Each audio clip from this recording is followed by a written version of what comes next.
Welcome back. Former President Donald Trump will return to the site of his attempted assassination in Butler, Pennsylvania, for the first time early next month. It comes as the House task force investigating the assassination attempts against the former president held its first hearing today.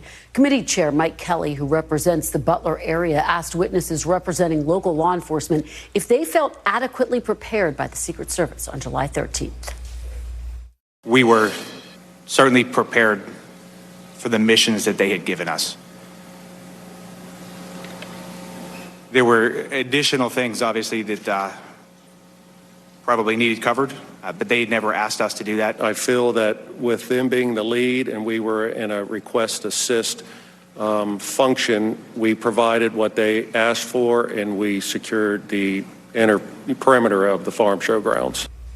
And joining me now is the ranking member of the House task force investigating the Trump assassination, Colorado Democrat Jason Crow. Congressman, thank you so much for being here. We really appreciate it. Thanks, Kristen. I appreciate you having me. Well, such a critical topic. I do want to start with what you said in your opening statement. You said the Secret Service is stretched too thin. Congress did just approve $231 million for the agency in their spending bill. Do you think that adequately addresses your concerns, or does more need to be done? Well, there's a couple of different categories of issues. One is there was a cascading series of failures on July 13th in Butler, Pennsylvania. So things that they had the resources and capability to do, things that their processes and their protocols required them to do that just did not happen.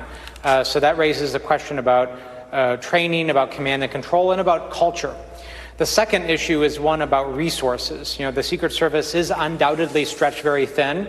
Acting Director Rowe came before our task force a few weeks ago and said that his agents are redlined, is the way that he described it, meaning they're working 80-plus hours a week. They're deployed 3 weeks out of a month. They've been doing so for a year. So they're working harder than they've ever worked before because campaigning is different than it was just a few years ago, and the threat environment is higher than it's ever been. So you combine this perfect storm of stretched thin service and under-resourced service being asked to do a lot in a high-threat environment, and then a series of failures that day, and you see what happened. And you, as you lay out the enormity of how you see these challenges, what is the timeline for getting the Secret Service to a place where they do feel fully staffed, where they do feel fully prepared to protect, whether it be a former president or a current president? Well, there's a longer-term issue at play here and a shorter-term issue.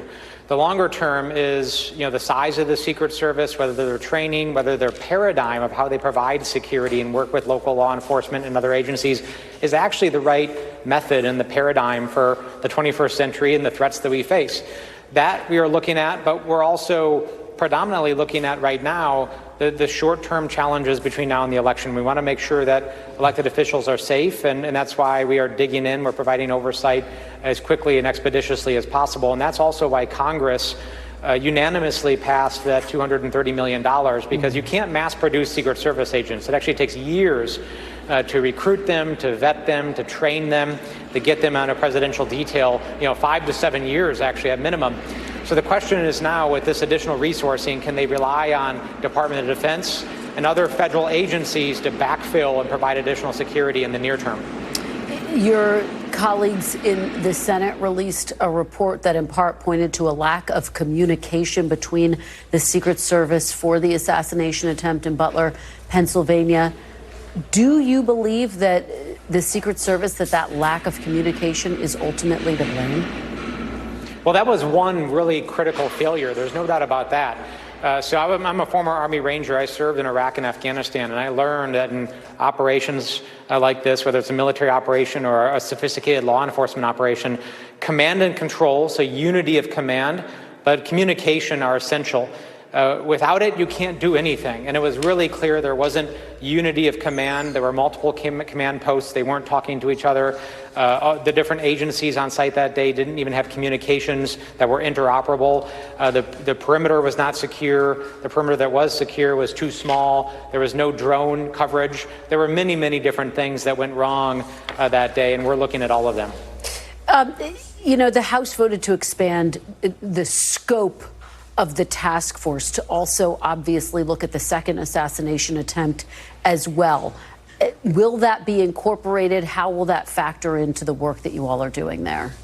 Yeah, the House did vote, as you mentioned, to expand our jurisdiction, so we will look into the incident in Florida as well. We absolutely will undertake that. We have the ability to do it. We have the resources to do it, and we are going to undertake. We've already started our investigation, requesting documents and information, and we have plans to start doing interviews for that incident as well.